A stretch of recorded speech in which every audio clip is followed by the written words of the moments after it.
The moment she entered the will reading, she was dismissed. A gray linen dress, a faded cardigan, and simple flats were all it took to elicit scorn from a room filled with meticulously styled appearances, their smiles seeming insincere. A man wearing a gold tie initiated the remarks, a mixture of laughter and mockery in his tone. "Is that the maid?" A young woman subtly inclined her head and murmured to her companion, probably a distressed former paramour seeking compensation. Ivy Clark remained near the rear of the room. She remained silent, showing no reaction, merely adjusting the strap of the cloth bag she held. In their eyes, she was merely a shadow, an outsider who had entered a space intended for blood, legacy, and status. However, they were mistaken. The woman they had just humiliated was the legal wife of the man they were all gathered to inherit from. And today's reading of the will was a test she had assisted in creating. The Thorne estate stretched across a wooded hill, its stone walls and iron gates forming a fortress against the world. Inside the grand hall, the scent of old money mingled with polished oak, leather, and the subtle fragrance of roses from vases that cost more than most people's rent.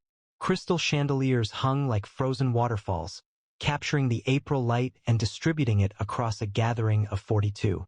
Relatives, investors, advisors, and assistants. Each one was dressed to assert their position in Logan Thorne's empire. Elegant suits, silk dresses, and diamonds that sparkled with each movement filled the room. Guests mingled, sipping champagne, their expressions of sympathy seemingly as practiced as their smiles. Ivy entered discreetly, her footsteps barely audible on the marble floor. She selected a spot in the back corner, close to a large window that showcased the hazy hills beyond. Her dress was understated, comfortably loose, the gray fabric worn soft with age. A pale blue cardigan, faded with time, slipped gently from one shoulder. Ivy's dark hair was styled in a low bun, with a few strands escaping to soften her features, high cheekbones, hazel eyes that seemed to observe everything, and lips that remained composed even when others might have retorted. At 36, Ivy possessed a quiet beauty that resonated, like a memorable melody. Preston Thorne, Logan's second cousin, rested against a mahogany table, his Rolex gleaming as he smirked. Indeed, how did the cleaning staff gain access? His voice resonated, intentional, prompting amusement from a group of cousins close by. Marissa, Preston's sister, wearing a crimson dress, flipped her hair and remarked, "Perhaps she's here to dust the will before it's read." More laughter followed, brittle and pointed, like shattering glass. Across the room, a younger woman, Clara, a niece with a tech startup and a TikTok following, subtly pushed her friend, Elise, a former assistant to Logan's CFO. "Bet she's one of his charity cases," Clara whispered, loud enough for Ivy to hear. "Or a mistress he forgot about," Clara continued, looking at her bag as if she were carrying her lunch. Elise chuckled quietly, taking a subtle photo with her phone. "This is going on my story," she said. Clara's fingers quickly moved across her phone, a smile spreading as she wrote a caption for the photo she'd just taken of Ivy. Logan's charity case interrupted the will reading. "Guess she thinks thrift store chic gets her $1 billion, she said, making sure Ivy heard. The people nearby chuckled, some reaching for their phones to approve and distribute the post, which was quickly becoming popular online. Numerous comments appeared, with strangers referring to Ivy as insignificant and needy, their words a digital attack that reflected the room's disapproval. Ivy remained still, her hazel eyes reflecting the light from Clara's screen. She remained silent. Her quietness appeared to encourage their enjoyment, as if her restraint was a test they needed to overcome. Elise, a friend of Clara's, moved closer, her voice laced with what sounded like sympathy. It was a sad situation. She didn't realize she had become a meme. The laughter increased, a wave of unkindness that reduced Ivy to something less than a person, her self-respect a focus for their mockery. Ivy's fingers briefly pressed into her cloth bag, a simple item carefully made, with no visible branding. She avoided looking at Clara or Elise, ignored Preston's taunt and Marissa's barb. She remained still, her breathing regular, her gaze fixed on the vacant chair at the front where the lawyer would sit. To them, her silence appeared as weakness, a sign of exclusion, They failed to perceive the strength beneath, the way her stillness commanded a room without effort. The crowd swelled as more people arrived. A previous investor, Gerald Hayes, wearing a pinstripe suit, commented to his wife, "Logan always had people around. This one doesn't belong here." His wife, adorned with emeralds, concurred, her gaze assessing Ivy's attire. "She lacks refinement," she stated, her voice barely audible. "Her mere presence is mortifying to the family." A relative, Trevor in a velvet blazer, called out, "Hey, dear, the kitchen is over there." He indicated a side entrance, smiling as his companions applauded him. A woman, Lillian, adorned with pearls and a descendant of ants, expressed her disapproval with a cluck of her tongue. She suggested someone should guide her out prior to the lawyer's arrival. She felt it was disrespectful to Logan's memory. Marissa, in a crimson dress that moved with each step, approached Ivy.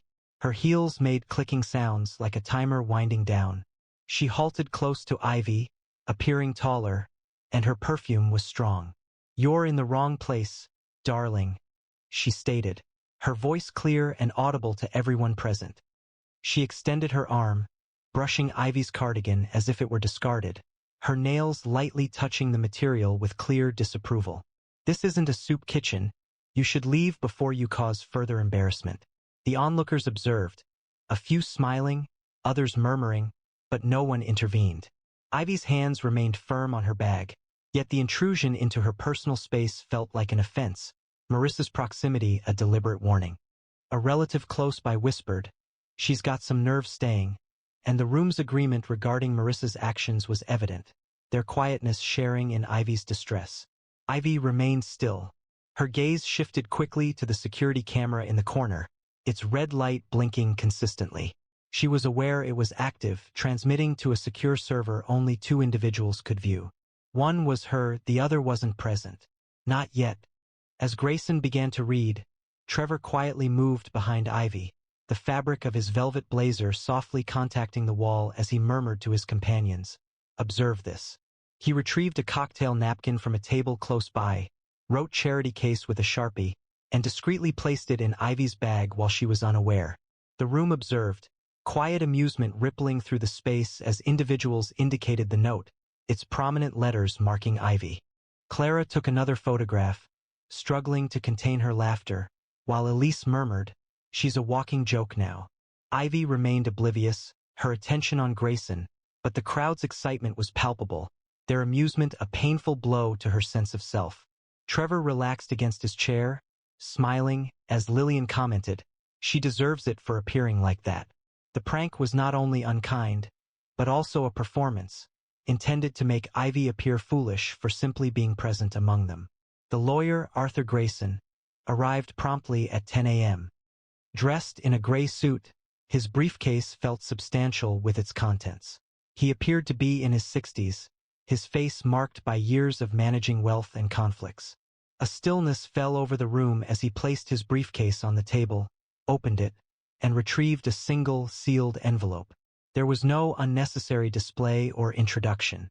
He straightened his glasses and surveyed the attendees, his eyes briefly lingering on Ivy, a moment that disturbed Preston, who furrowed his brow and murmured to Marissa, "What was that?" Gerald Hayes stood, the fabric of his pinstripe suit straining as he gestured toward Ivy, his voice resonant like a judge announcing a ruling. "This woman is a fraud," he stated, his finger shaking with anger. "Logan would never permit someone like her close to his estate. She's here to deceive us. That's undeniable." The room filled with murmurs of concurrence, heads moving in agreement, gazes fixed on Ivy as if she were a criminal apprehended in the act. His wife, her emeralds sparkling, added, "She likely possesses a false identification within that worn handbag." The accusation lingered, casting Ivy as a criminal in their perception, her presence unwelcome and offensive. Ivy's gaze remained unwavering, yet the burden of their judgment felt immense, each word a painful blow meant to expose her. The crowd's whispers intensified, their anger a display for one another, Ivy's silence only intensifying their desire to condemn her. Grayson began, "We are gathered to read the last will and testament of Logan Alexander Thorne, which was executed 3 years ago and confirmed as genuine. A wave of whispers filled the room. 3 years. Logan had disappeared only 6 months prior, his private jet having been lost over the Pacific. There was no debris, no remains, just an absence that generated news and avarice. Many believed he was deceased, many hoped so. Preston adjusted his tie, his smirk reappearing. Let's proceed, then. Who receives the inheritance? Clara moved closer, her perfectly shaped nails clicking against her phone, already composing her celebratory message. Gerald folded his arms, voicing concerns about stock options. Lillian held her pearls, confiding in Trevor about the summer house in Nice. Ivy remained motionless, her bag now on the floor. She observed Grayson's hands as he opened the seal, the breaking of the wax echoing in the hushed room. They moved closer, their breaths light, their gazes intense. This was the moment. The instant they had prepared for, plotted for, traveled across continents for. Logan's empire, encompassing tech patents, real estate, and a biotech firm valued at $90 billion, was potentially available, or so it appeared. Grayson opened the document, his voice calm yet measured, every word like a stone placed in quiet water. I, Logan Alexander Thorne, being of sound mind, issue this as my final will. To my family, colleagues, and associates, I bequeath only this statement. Wealth exposes character, it does not define worth. The room fell silent. Preston's smile wavered. Clara's phone moved slightly in her grasp. Gerald's jaw clenched, his wife's emerald seeming surprisingly weighty. Surely this couldn't be accurate, Grayson stated, appearing calm. All my assets, company shares, properties, accounts, and intellectual rights, are bequeathed to one person. The individual who stood by me for no reason other than love. The person who never inquired about my net worth, never sought my name for status. My wife, Ivy. A sharp, jagged gasp filled the room as heads turned, searching for the person behind the announcement. Preston let out a short, disbelieving laugh. Wife. Logan wasn't married. Marissa's hand covered her mouth, her red fingernails contrasting with her whitening skin. Clara's eyes narrowed, looking towards Elise, who silently questioned, "What the hell?" Gerald pushed back his chair, the sound scratching against the floor. This is absurd. Logan never spoke of a wife. It must be a deception. Someone has fabricated this. Lillian gripped Trevor's arm, her voice high-pitched. She's not here, right? She asked, referring to a possible gold digger they hadn't met, someone attempting to take what belonged to them. Grayson raised a hand, calming them. The will is valid, it was signed and notarized. We have supporting documents, including a marriage certificate, photographs, and personal letters, all available for verification. He retrieved a folder from his briefcase and opened it, displaying a photograph. It was Logan. He appeared younger, laughing, with his arm around Ivy, who was wearing a simple white dress. 7 years prior, a courthouse stood silent. Suddenly, the atmosphere shattered. Preston struck the table forcefully, declaring, "This is insanity. Who is she?" Clara rose, her phone unnoticed, demanding, "Where's this Ivy? Show her." Trevor responded with a scornful expression, suggesting, probably some con artist hiding in Belize. Marissa's voice, sharp with anger, pierced the noise, asking, "If she's real, why is she not here? Too ashamed to show her face?" Ivy advanced. The action was subtle, measured, resembling the shifting of a tide. She moved across the room, her footsteps silent, yet every gaze followed her. Her cardigan shifted gently, and her linen dress shimmered in the light. She paused near Grayson, maintaining a poised stance and a tranquil expression. A simple cloth bag rested on her shoulder, reflecting her understated nature. The quiet was profound. Grayson began to speak, then stopped, his gold tie appearing overly bright. Clara's cheeks reddened, a previous image seeming to glow from her phone. Gerald retreated into his chair, his wife's emeralds appearing less vibrant now. Lillian's pearls appeared to constrict her. Her hand paused in the middle of a movement. Grayson gestured toward Ivy, a subtle acknowledgement in his gaze. "Mrs. Thorne," he stated, delivering the folder to her. She accepted it without a visible reaction, her fingers firm as she opened it, observing the photograph, her lips curving slightly, as if recalling the occasion it captured. Then she shut the folder and turned to address the assembled group. "I did not come for the funds," she declared, her voice distinct and calm, reminiscent of a chime through mist. "I came to understand your character. Who amongst you treated Logan like a person, rather than a financial asset? Who would grieve him, not his wealth?" She stopped, her hazel eyes moving across the assembly, observing each individual with ease. "You have revealed yourselves for who you are." Preston spoke, his voice trembling but resolute. "Are you suggesting you are his spouse? You?" He indicated her dress, her cardigan, his laughter strained. "Logan Thorne married to this? No intention to be rude, madam, but your attire suggests you purchase clothing from second-hand shops." Ivy did not flinch. "I do," she stated plainly. Logan didn't mind. He appreciated me for who I am, disregarding my clothes or possessions. "Can any of you claim the same?" Clara scoffed, crossing her arms. "That's a convincing performance, but I'm skeptical. If you are his wife, what evidence do you have? A photograph isn't sufficient. Anyone can create a false image."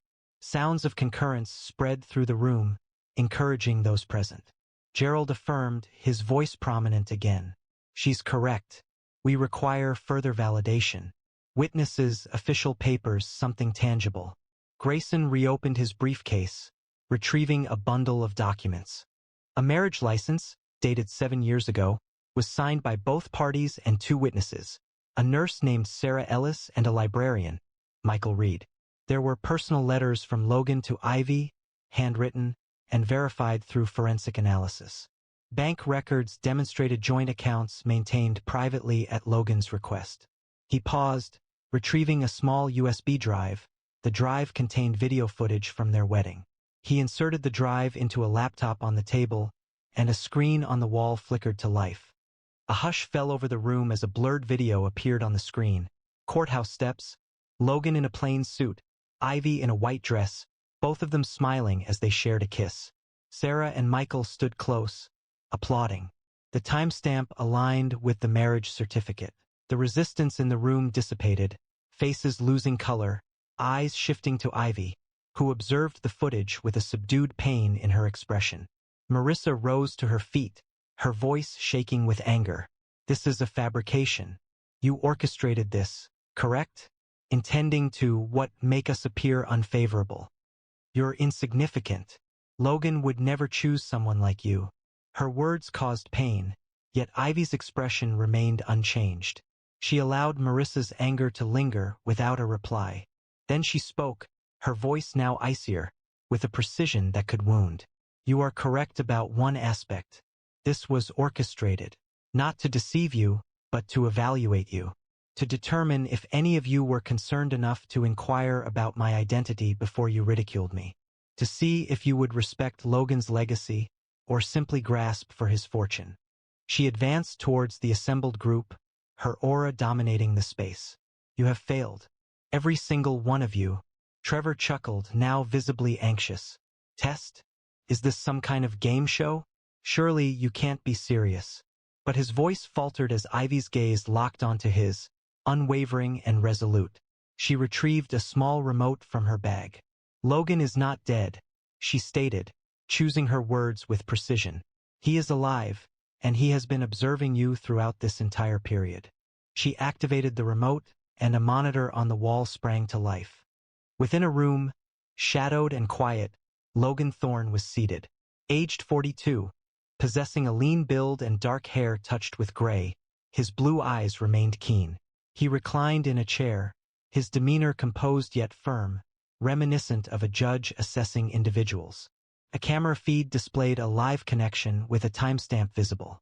It read April 15, 2025, 10:32 a.m. Suddenly, the room erupted with gasps, shouts, and expressions of disbelief. Preston recoiled, his tie disarranged. Clara's phone slipped from her hand, the screen fracturing against the marble. Gerald's wife held his arm tightly, murmuring, "No, it's not possible." Lillian's pearls broke, pearls rolling across the floor. Logan's voice emerged from the monitor, deep and strong. "You believed I was gone. You thought this was your opportunity to divide up my life as if it were a cake. But I've been present, observing, hearing every word, each scornful expression, every deception. His eyes moved, seeming to look past the camera towards Ivy. She cautioned me you would reveal your true nature. She was correct. Ivy's lips flickered, almost a smile, as she addressed the assembled group, her voice calm. Logan's aircraft incident was staged, a maneuver to assess allegiance and identify betrayals. You arrived promptly, adorned in your finest attire, eager to assert claims you did not possess. However, this was not about finances, it concerned uncovering the truth. The doors of the grand hall swung open, and Logan entered. He was genuine, substantial, his presence impactful. His suit was understated, without a tie, his shoes showing signs of his journey. A path opened as he moved through the room, the murmurs fading, the confidence disappearing. He paused near Ivy, his hand lightly touching hers, providing a sense of stability. She raised her gaze to him, her expression relaxing for the first time, and he inclined his head, a wordless understanding. He turned to address the room, his tone compassionate and natural. Ivy orchestrated this, the will, the reading, the cameras, everything. She wanted to understand your character when you believed you were unobserved, who would treat an unknown with respect, whose actions would be kind, whose concern would extend to me, irrespective of my financial status. He hesitated, his gaze traveling across the assembly, fixing upon each individual. None of you earned his favor. Logan's eyes settled on Preston, the man who had initially derided Ivy, his gold tie now appearing ostentatious and restrictive. You insulted my wife, Logan stated, his voice subdued yet intensely threatening, each word penetrating the room's astonished quiet. You chuckled as she remained standing, isolated, allowing you to reveal your character. Did you believe I wouldn't notice? Preston recoiled, his earlier confidence vanished, his fingers awkwardly adjusting his tie as if it offered protection. The onlookers observed, motionless, as Logan approached, his stature imposing even in his plain suit. You are not family, Preston, you are a parasite, and I will no longer sustain you. A guard materialized beside Preston, his hold steady, and as Preston departed, his objections were lost in the reverberation of Logan's statements. The room felt lighter, justice a tangible force, Ivy's honor restored with each step of Preston's disgrace. Preston attempted to speak, his voice hoarse. Logan, please, we didn't know. She didn't say anything. Logan's gaze snapped to him, cold and final. She shouldn't have had to. You saw a woman you didn't recognize, and your first reaction was to tear her down. That's not family, that's not loyalty. Clara stepped forward, desperate now. We're sorry, okay? We didn't mean it. Ask her, Logan, ask her to forgive us. Her eyes moved to Ivy, as if begging, but Ivy's expression was unyielding. Her silence felt more condemning than any words. Logan refused to agree. It's not a matter of forgiveness. It's about accountability. He gestured towards Grayson, who produced another document. This is a supplemental clause to the will, taking effect now. Anyone who addressed Ivy disrespectfully today, identified in security camera recordings, audio recordings, or through testimony, will be disinherited. No shares, no properties, no communication, the matter is concluded. Preston began reading names, his voice sharp and authoritative. Preston Thorne, Marissa Thorne, Clara Evans, Gerald Hayes, Lilian Ward, Trevor Lang. Each name was announced with force, causing faces to fall, protests to erupt, then subside as security personnel intervened. Preston shouted, "You can't do this. I'm blood." But a guard gently took his arm, guiding him toward the exits. Marissa followed, her crimson dress flowing, her sobs audible. Clara held her damaged phone, quietly murmuring, "This can't be happening." As she was being escorted out, Clara's face lost its color as Logan turned to her, his gaze piercing her like glass. "You turned my wife into a meme," he stated, his voice even but intense, believing your followers would applaud you. "But falsehoods don't endure," he continued. He gestured toward Grayson, who activated his laptop, and Clara's phone vibrated intensely in her hand. Her social media accounts, her empire of influence, were collapsing publicly, posts deleted, followers decreasing by thousands, sponsors severing ties with remarkable efficiency. "You're banned from my companies, my properties, my life," Logan stated as a guard took her arm, her damaged phone falling to the floor. The crowd's gasps were a chorus of awe, the room charged with the excitement of justice.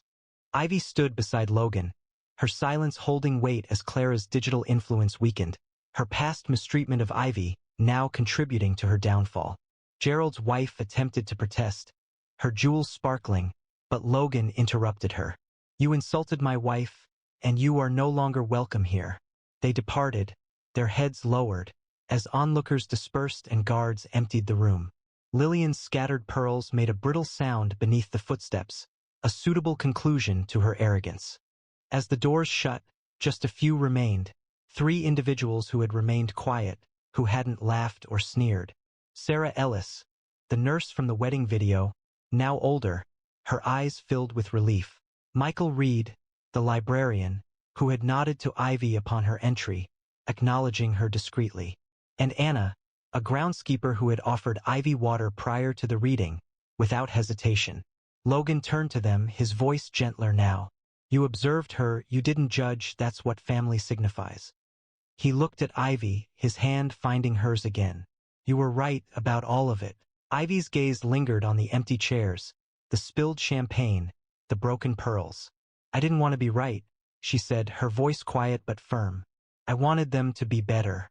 She faced the 3 who remained, her eyes warm now. "Thank you for seeing me." Logan squeezed her hand, his voice low for her alone.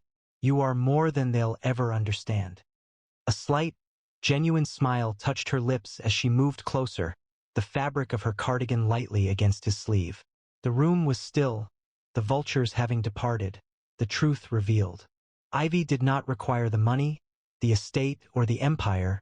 She had never desired them. What she had wanted was Logan, living, complete, belonging to her. And now, with the world reduced to its essence, they remained together, resolute. The hills beyond shone green beneath the April sky, and the cameras ceased blinking, their purpose fulfilled. If this story resonated with you, please show your appreciation with a like, share it with someone who might benefit from hearing it, and subscribe for more stories that explore difficult subjects with hope. Your support helps ensure these stories continue to be told.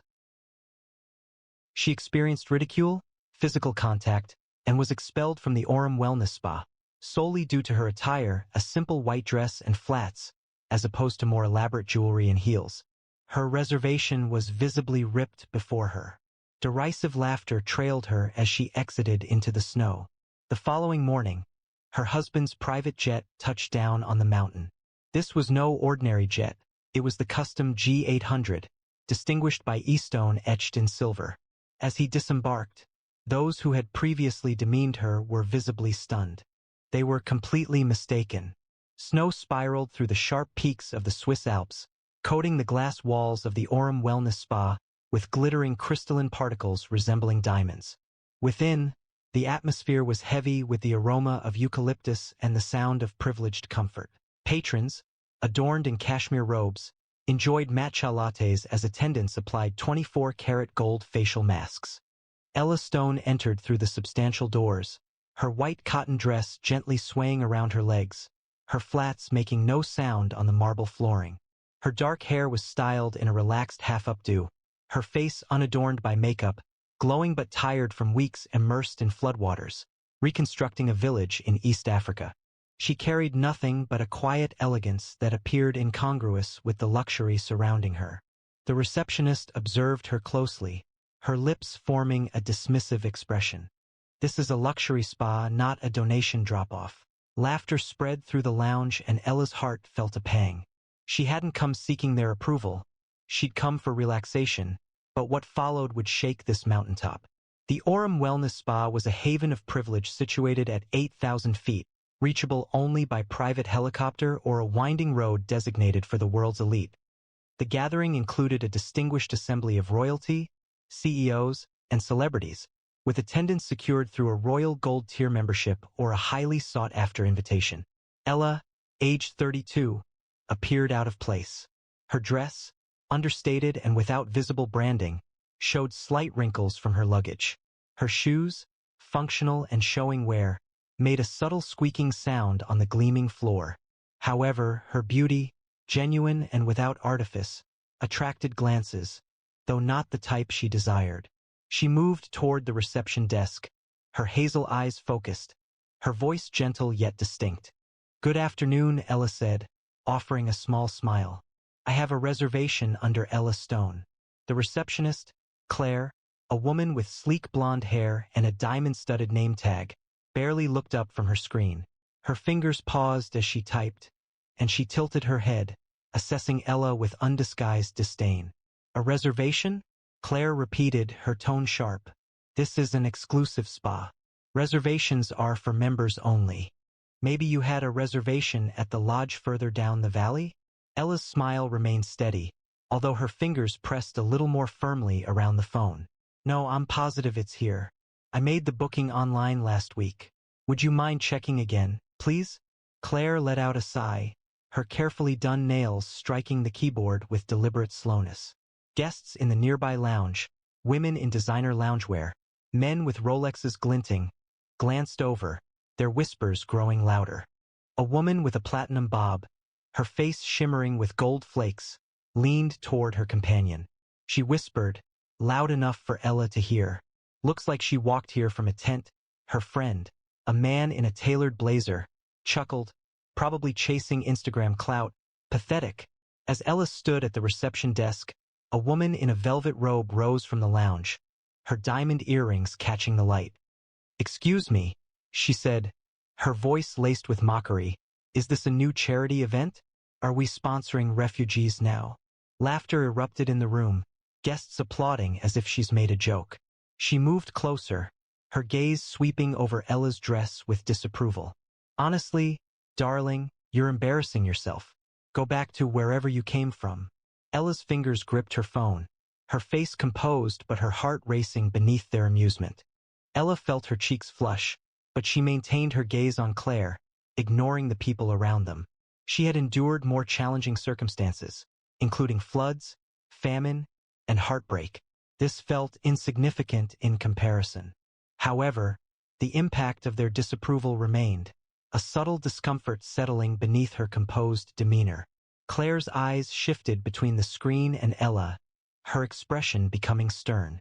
"There's no Ella Stone in our system," she stated plainly. "Are you certain you didn't reserve a spot under a different name, or possibly someone else's?" Claire bent across the counter, raising her voice to be heard by everyone present. "Let's be clear," she stated, gesturing towards Ella's dress. "This spa has a reputation to uphold. You look like you haven't seen a mirror in years. Did you think you could simply enter here?" She glanced towards the lounge, encouraging their amusement with a dramatic shrug. Seriously, how did she even get past the gate? The crowd responded with boisterous laughter, some capturing images with their phones, the flashes resembling vultures circling prey.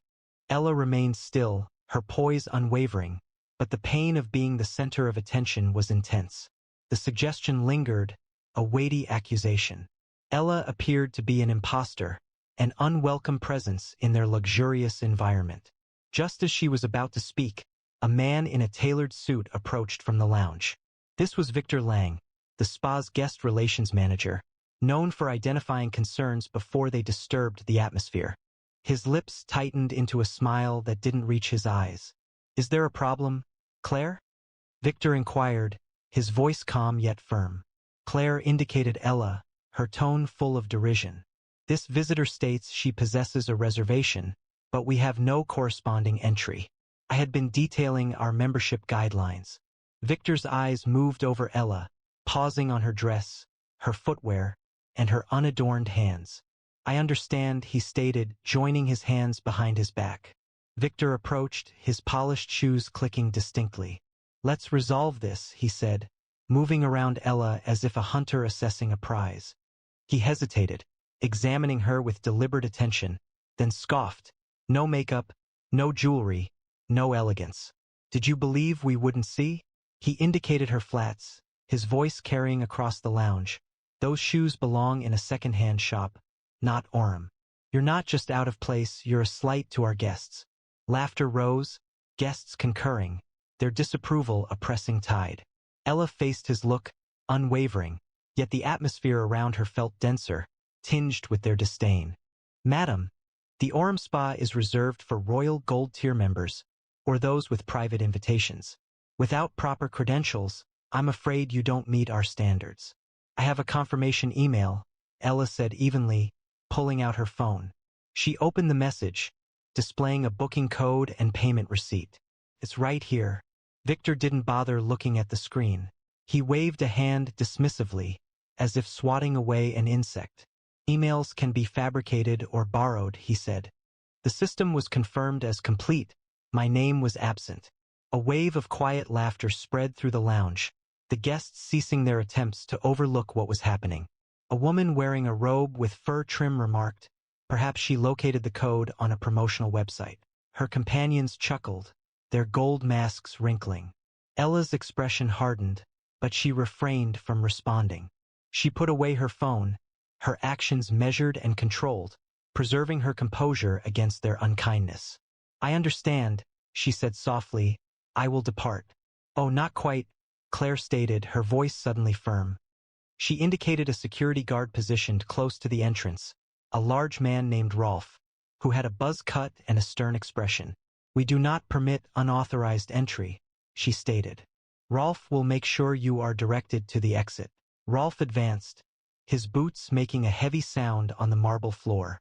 "This way," he said gruffly, pointing towards the glass doors. Outside, snow fell in dense curtains, and the wind roared against the mountainside.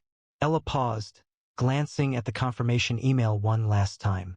She had the option to contest this, request a re-examination, or challenge their assertion. However, the pressure of their gazes, the confident expressions on their faces, indicated it would be futile. This was not the place, and this was not the moment. She stood tall, raising her chin a little. "Thank you for your time," she stated, her voice even despite the shame she felt within. She pivoted and proceeded towards the exit, Rolf following closely. While passing the lounge, a man wearing a silk scarf murmured, "I bet she borrowed someone's booking code or found it online." His companion chuckled, lifting a glass of sparkling water in a playful salute. As Ella turned towards the doors, a group of guests located near the lounge rose, their voices forming a taunting chant. "Out, out, out," they called, clapping in time, their gold masks shimmering like harsh reflections. One threw a crumpled napkin at her, snickering, "Take that for your next booking." Someone yelled, "Don't return unless you learn to dress." The chanting intensified, a surge of mockery tracking her movements. Ella kept her shoulders straight, her steps even, but each word struck her like a weight, filled with their shared disapproval. The entrances appeared nearer, offering a way out, but not comfort. The glass entrances slid open, and a rush of cold air touched Ella's face. Rolf remained inside, arms crossed, making sure she wouldn't turn around. The doors closed behind her, shutting her out into the snow. Her dress provided scant warmth, her flats sank into the powder. She paused there for a moment, the spa's golden light seeming to mock her through the glass, the sounds of laughter reaching her. Ella didn't weep. She didn't utter a curse. She simply retrieved her phone, her fingers remaining steady despite the cold, and composed a message. "They removed my name from the list and my dignity. Is it possible for me to borrow the jet?" She pressed send, placed the phone in her pocket, and proceeded down the snow-covered path, her form disappearing into the storm. Unaware of the impending consequences, the spa continued its operations. The closest village, a collection of chalets located 10 miles down the mountain, was still when Ella reached it. She had secured transportation with a compassionate delivery driver who felt sympathy for her cold appearance. Currently, she sat near a window in a modest inn, enjoying tea, the floorboards creaking and a fire crackling in the hearth. Her dress was damp, her hair matted, but her expression remained calm and resolute. She felt no anger for her own experience.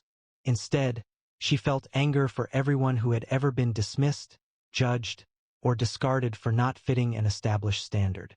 The spa's actions were not a personal attack, it was a systemic problem, and that was what she intended to address. Her phone vibrated, A response from Ethan. Jet's on its way. Be there tomorrow. Love you. She smiled subtly, placing the phone down. There was nothing more to explain. Ethan would comprehend. He always did.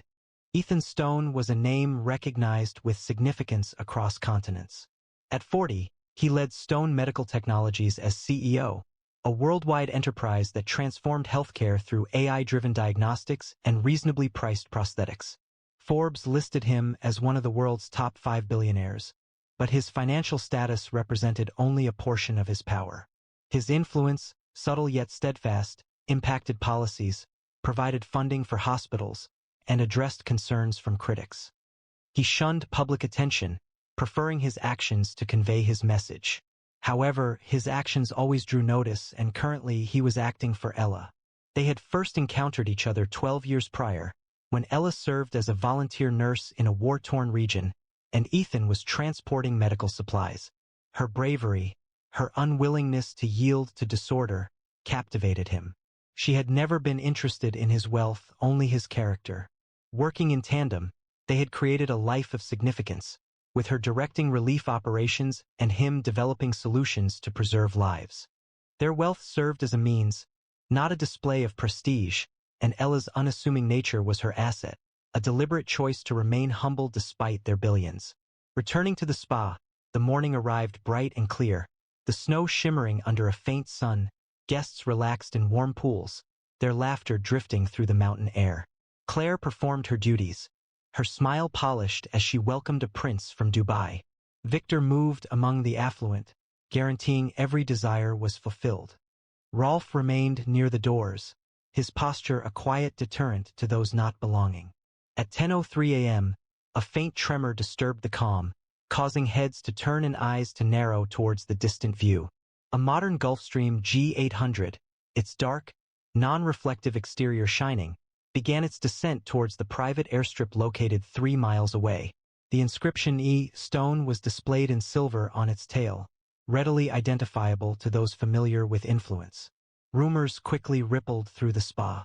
Could that be Stone's aircraft? A guest questioned, holding her robe. Ethan Stone, here? Claire's smile wavered, her fingers pausing above the keyboard. Victor stopped speaking, his gaze moving to the windows. Rolf stirred restlessly, feeling a change in the atmosphere. A group of black SUVs approached along the mountain road, their tires disturbing the snow. Staff members in formal suits exited the vehicles, establishing a barrier around the spa's entrance. Visitors moved closer to the windows, their matcha left untouched, their gold masks falling. The doors slid open and Ethan Stone entered. His gray wool coat was understated yet custom-made, his dark hair showing hints of silver, his blue eyes as sharp as the alpine wind. Standing 6'2", he possessed a quiet authority that hushed the room. Trailing him, a single aide carried a leather binder, its heft indicating more than just documents. All eyes tracked his progress as he traversed the marble floor, his steps measured, his expression unrevealing. Claire straightened, summoning a smile despite the tremor in her hands. Victor quickly approached, his characteristic charm absent, replaced by a nervous politeness. "Mr. Stone," Victor said, offering his hand. "What an honor. Welcome to Orem Wellness Spa. How may we?" Ethan didn't respond to the greeting. He halted at the reception desk, his eyes fixed on Claire. The room fell silent. "My wife was here yesterday," he stated, his voice quiet, measured, slicing through the stillness. "Ella Stone possessed a confirmed reservation, yet you denied her entry." Claire's face visibly paled. I don't remember," I stated. "You don't recall," Ethan repeated, his voice even but firm. He retrieved a single card from his coat, black with gold embossing. It read, "Ella Stone, Founding Equity Partner, Supreme Elite Membership." He presented it on the counter, the sound distinct in the quiet atmosphere. Victor's eyes widened, his mouth moving silently. "Mr. Stone, it seems there may be a misunderstanding." Ethan raised a hand, stopping him. He placed the leather binder next to the card, the cover displaying the Orem logo. "There is no misunderstanding," he stated. "My wife was a founding investor in 12 of your global properties. She held 20% ownership of this spa, or did until yesterday. He opened the binder, showing a contract filled with legal language. This morning, she is redirecting all of her investment funds to your competitor, Vitali's Resorts, with immediate effect. A collective intake of breath went through the lounge. Guests held their phones, many already typing quickly. Claire's hands went to her mouth, her gaze searching for Victor. He offered no assistance. His face paled and he seemed to be recalling his career. "Mr. Stone," Victor stammered, "please allow us to rectify this. We were unaware." Ethan stated, his voice now colder, "because you evaluated her based on her dress, not her inherent value. You summoned security to guide her out into a snowstorm. You canceled her booking to preserve your desired appearance." He moved closer, his gaze fixed on Claire. "If you are unable to respect a woman wearing a simple dress, you do not deserve to cater to any woman at all." The statement resonated powerfully. Patrons stirred with discomfort, some averting their gaze, others murmuring in disbelief. A sense of diminishing hope lingered near the entrance, his frown giving way to apprehension. Ethan turned to his assistant, who provided him with a tablet. "The surveillance footage from yesterday," Ethan stated, addressing the room, "is already with my legal team. By tonight it will be public. The world will see precisely how you treat your guests." Claire's legs gave way and she held onto the counter for support. Victor moved forward, desperation evident in his voice. "Mr. Stone, we will do anything. Reactivate her reservation and extend a lifetime membership offer." Ethan replied, closing the binder decisively, "It's over." He then addressed the security team, a single nod indicating, "Remove the implicated staff." Immediately, the suited guards acted quickly, moving towards Claire, Victor, and Rolf. Claire's objections escalated into cries as she was guided towards the rear exit. Several days following Ethan's visit, Claire was brought before the spa's remaining employees, called for a meeting with Orum's regional director.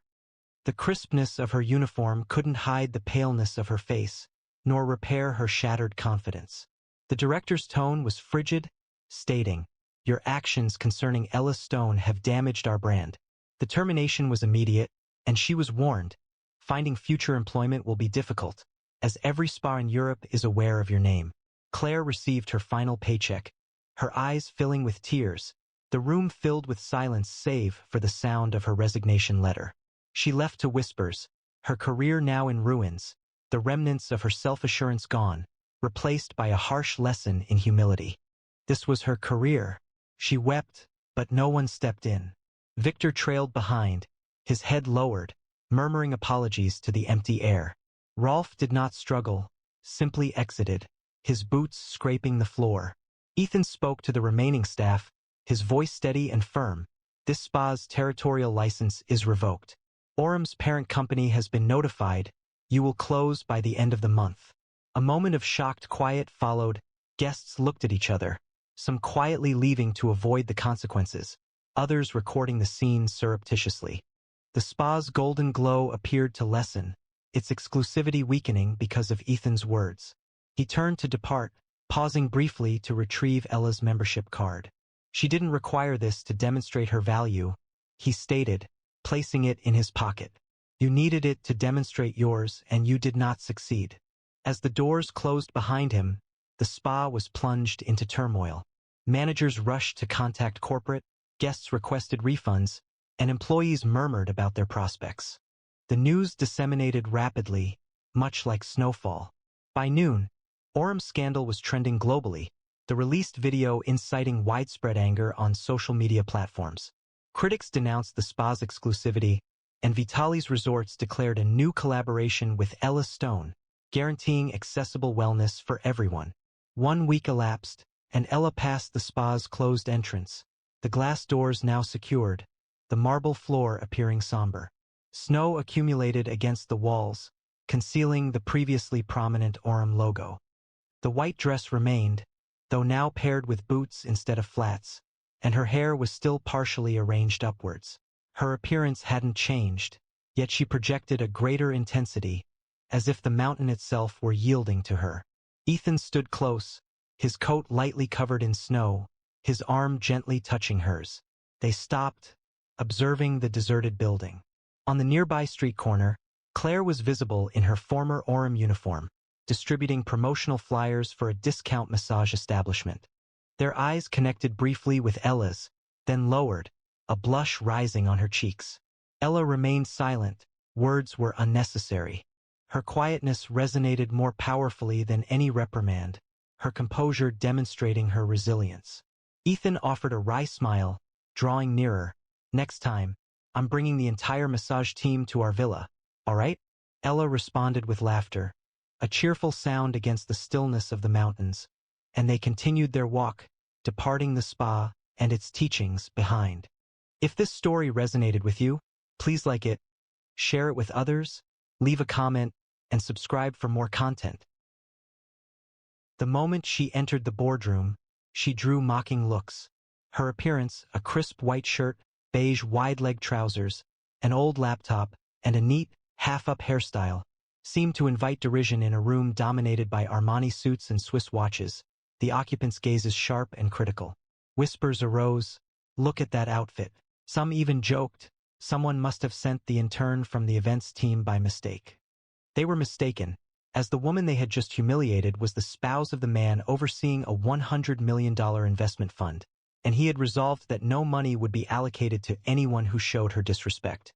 The boardroom at the top of the Sterling Tower shone with authority, with floor-to-ceiling windows showcasing Manhattan's skyline, a polished mahogany table reflecting the morning sun, and air that smelled faintly of leather and ambition.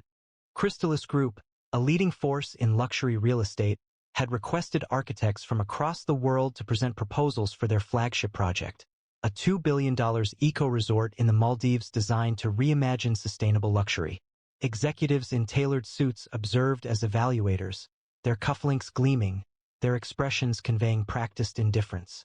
Tablets displayed spreadsheets, and a large screen stood behind them, ready to showcase presentations that held the potential to significantly impact professional trajectories. Alina Moore entered through the double doors, her beige trousers swaying gently, her white shirt crisp and unadorned. Her dark hair was styled in a neat half-updo, with a few strands framing her face, and her hazel eyes held a quiet intensity. She carried a worn leather portfolio of hand-drawn sketches, an old laptop tucked under her arm, and she was unaccompanied. At 34, she appeared striking, elegant in her simplicity, her beauty like a clear stream cutting through stone. Years ago, her eco-resort concept, a small project in Costa Rica, had attracted attention within the industry, its quiet excellence discussed in design circles. That's why Crystalis had invited her, or so she believed. She placed her portfolio on the table, her actions measured, and offered a composed smile. "Good morning," she stated, her voice clear and even. "I'm Alina Moore, here to present my vision for your resort." The room showed little movement. A man in a charcoal suit, his tie a vibrant crimson, briefly looked up from his phone. Victor Crane, the project director, reclined, his expression wry. "We anticipated a design firm," he stated, his voice resonating, "not a Pinterest freelancer." A wave of laughter, frigid and precise, passed as executives subtly looked at each other. As Alina remained standing at the table, Victor Crane angled himself towards Sylvia Holt, his voice audible throughout the room. He stated, loud enough for everyone to hear, "She's got some nerve, showing up with a laptop older than my car." The executives laughed, their eyes showing their disapproval as they observed her adjusting her sketches. A man wearing a pinstripe suit threw a paper clip toward her portfolio, smiling as it landed on her drawings. "Decorate that," he said to the freelancer, which caused more laughter. Sylvia responded with a smirk, adding, "Maybe she's here to pitch a lemonade stand." Phones snapped pictures of her older laptop, accompanied by cruel whispers. She appeared to be mortifying herself. Alina's fingers hesitated, yet her face remained composed, her composure a sharp contrast to their hostility. Alina's expression remained unchanged.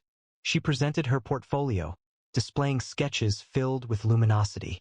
Curved roofs, integrated with coral reefs, open-air villas touched by sea breezes. "My work speaks for itself," she stated, pushing a page towards Victor. He made no attempt to view it, his gaze focusing on her attire. You honestly believe you can make a good impression on international investors dressed like that? He stated. Sylvia Holt moved closer, her diamond earrings catching the light as she regarded Alina with a look of concern. Darling, this is a global project, she explained, her voice conveying a sense of disappointment. You can't simply appear like that. She indicated Alina's trousers, and a ripple of amusement spread around the table. Did you even attempt to present a professional image? A woman nearby scoffed. She's giving garage sale vibes. As others filmed, their phones focused on Alina's flats. Sylvia continued, we deal with titans, not hobbyists. Save us the slideshow. The room erupted, the applause laced with mockery as Alina opened her laptop, her movements calm, her silence a defense against their criticism. Another executive, a woman named Sylvia Holt with diamonds sparkling at her ears, sighed dramatically. Let's not waste time, Victor. She's clearly out of her depth. A palpable change filled the room. Their disapproval now felt tangible. A junior executive, Ethan Wells, his Rolex watch prominently displayed, leaned forward with a smirk. What's with the second-hand style? Did you get that shirt from your mother? Ethan Wells rose, his Rolex catching the light as he gestured towards Alina's sketches, his expression mocking. What are these?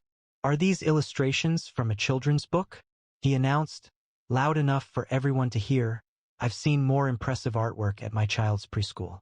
The executives reacted with derision, one discarding a crumpled napkin towards her portfolio, exclaiming, frame that masterpiece. Ethan moved nearer, his voice laced with mockery, asking, you believed you'd make an impression? Stick to knitting, sweetheart. Mobile phones were raised, documenting her blurred sketch, their laughter echoing as a unified sound.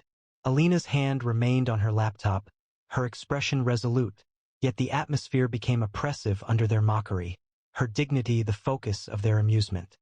A ripple of amusement, phones quietly raised, documented her simple trousers and worn flats. Alina remained still, her hands gently placed on her laptop, her eyes scanning the table. None of you have examined my proposal, she stated, her voice calm, nearly soft. You're evaluating me based on my appearance, not my abilities. You will later wish you had not. Victor's laughter was abrupt, like shattering glass. Regret, dear, we don't wager on inexperienced individuals. He gestured dismissively, rejecting her sketches without looking at them. Crystalis focuses on building empires, not small ventures. You have 5 minutes to present before we proceed to serious applicants. Sylvia smiled, tapping her pen, stressing the need for brevity, as qualified architects were awaiting review. The assembled group watched intently, anticipating a misstep, their murmurs reflecting skepticism. Alina nodded calmly and opened her laptop, the screen displaying a faint flicker due to its age. She commenced, her voice even, detailing a resort that integrated nature with luxury, solar lattices powering infinity pools, rainwater systems nourishing vertical gardens. Her sketches, displayed on the screen, were stunning, each line a tribute to the earth. However, the executives showed little interest. Ethan used his phone, Sylvia examined her nails, and Victor cut her off mid-presentation. That's enough, he stated, his tone uninterested. This is a dream, not a plan. We need scope, not artisanal details. As Alina started her pitch, the executives became more assertive, their comments blending into a harsh chorus. One woman, wearing a silk blazer, questioned, is she truly using that laptop? It appeared antiquated, prompting gasps and laughter. A man carelessly discarded a sugar packet from the coffee tray, observing its descent near her drawings. Add some style, dear, he taunted as others applauded, calling, go back to the suburbs.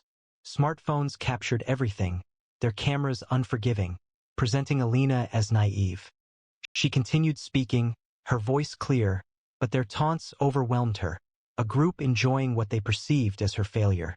Alina's eyes momentarily shifted, but her demeanor remained steady, a restrained intensity visible within. The rejection was immediate and harsh. Sylvia moved closer, her smile malicious. You do not meet our requirements, Alina. Perhaps consider a local community center in the future. Ethan laughed, throwing a pen in the direction of her sketches. Yes. Focus on decorating lofts. Leave resorts to professionals. The pen traveled across her portfolio, blurring a sketch, and the room erupted in laughter, their voices cutting.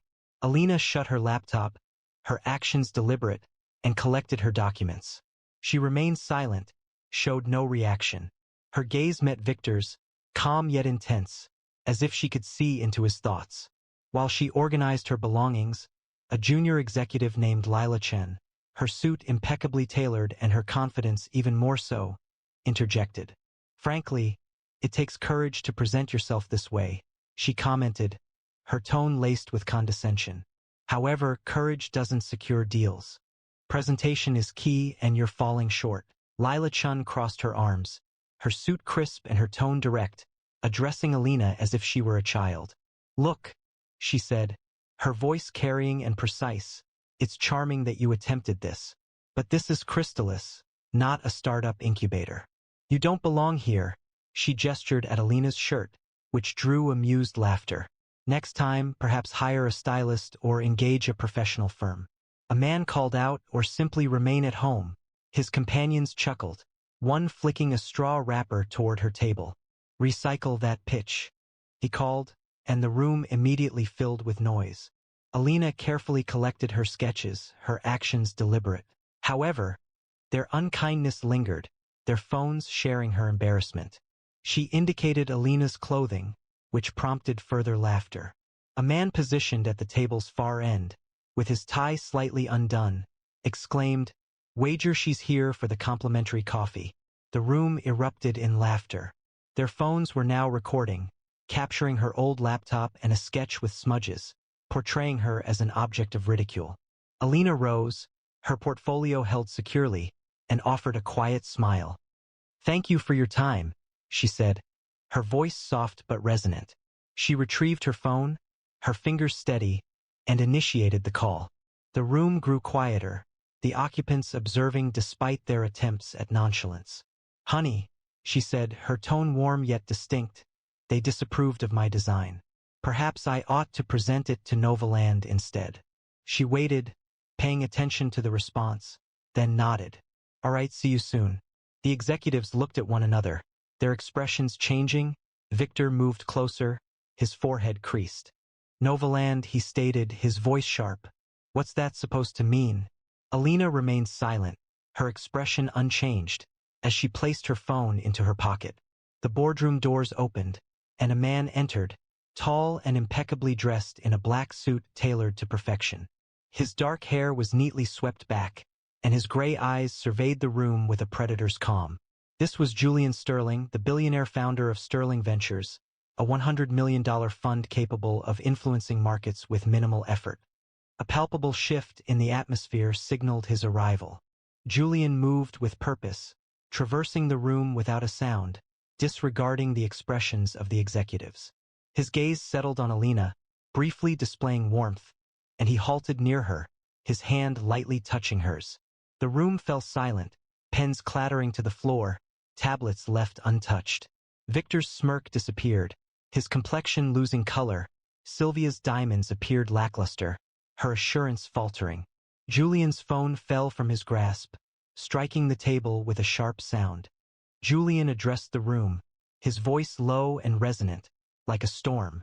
"I've decided to invest only in companies that treat my wife with respect," he stated. "You just lost your opportunity."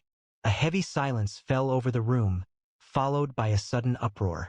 Victor rose quickly, stammering, "Mr. Sterling, we didn't know." Sylvia interrupted, her voice sharp. "This is a misunderstanding." Ethan appeared flustered. "We were simply being honest." Julian did not acknowledge them. His gaze remained fixed on Alina, who stood calmly, her portfolio still held in her arms. She didn't need to say anything. Her mere presence was sufficient, a silent strength that revealed their harshness. Phones vibrated, screens illuminating as an email arrived in every inbox at the table. The subject line was striking. Novaland secures exclusive contract with Alina Moore. The message itself was concise and impactful. Novaland, Chrysalis Group's fiercest rival, had unexpectedly exited the Maldives bidding process, adopting Alina's design as their premier project. Her sketches, which had been ridiculed only moments earlier, now formed the core of a $2 billion agreement, fully supported by Sterling Ventures. All attention shifted to Alina, with expressions of surprise, remorse, and apprehension visible on onlookers' faces. The boardroom erupted in disarray as Julian's words took effect, Victor's complexion paling, his crimson tie seeming to tighten. Phones vibrated with pressing calls, investors withdrawing funds, stocks decreasing 10% within minutes. Sylvia's diamonds shook as she hesitated, her tablet displaying postponed meetings, her connections dissolving. Ethan's Rolex appeared excessive, his confidence diminished as his firm's worth plummeted, rumors of audits spreading. The Novaland email appeared more intensely, Alina's name now prominent, her sketches gaining popularity as brilliant. The Crystallis Empire, founded on presumption, fractured because of her understated honesty, their reputation lost due to their own actions. She advanced, her footfall soft on the marble floor, and confronted the room. "I did not come here seeking a contract," she stated, her voice composed and direct. "I came because I expected to be afforded professional courtesy." She hesitated, allowing the statement to resonate, her hazel eyes scanning the table. "You decided to evaluate me based on my attire, not my abilities. That proved to be your error." Victor Crane stood, his crimson tie a sharp contrast as he waved Alina off, his voice carrying. "We're done here," he declared, interrupting her pitch. "You're wasting our time with this vision board nonsense." He smirked, indicating her portfolio. "Take your drawings and leave. We require successful individuals, not fantasizers." The room erupted in applause, one executive calling out, "Consider a craft fair," as another playfully tossed a coffee stirrer at her laptop, adding, "Modernize that old machine." Derisive comments circulated quickly, broadcast on internal chats, dismissing her as unsuccessful. Alina shut her portfolio, maintaining a composed expression, though their derision felt like a sharp cut with each comment. She turned, carrying her portfolio, with Julian beside her, his hands offering support on her back. The executive team reacted with a flurry of activity, their voices merging. Victor called out, "Alina, let's discuss this." Sylvia's heels tapped as she rose. "We might change our decision." Alina proceeded without hesitation, offering no farewell. The doors shut definitively behind her, the sound echoing like a conclusive judgment. The boardroom remained in a state of chaos, Crystallis's future uncertain, and Crystallis stock dropped sharply within hours. News reports declared, "Blunder costs Crystallis $2 billion, board resigns."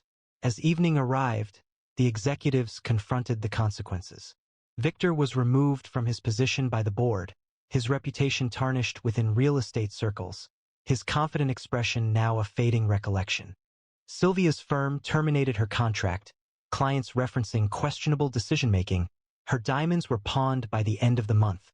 Lila's startup pitch was rejected, investors withdrawing support following the widespread dissemination of videos showcasing her insults. Ethan's hedge fund failed, his Rolex sold to settle outstanding debts. The hashtag erased Ethan gained worldwide popularity. Their mistreatment of Alina, initially a source of amusement, ultimately led to their downfall, with each individual now associated with her success, and her vision becoming a guiding light for Novaland's ascent. Several individuals withdrew, board members submitted their resignations, and the Maldives project, formerly envisioned as their lasting achievement, ultimately became Novaland's success.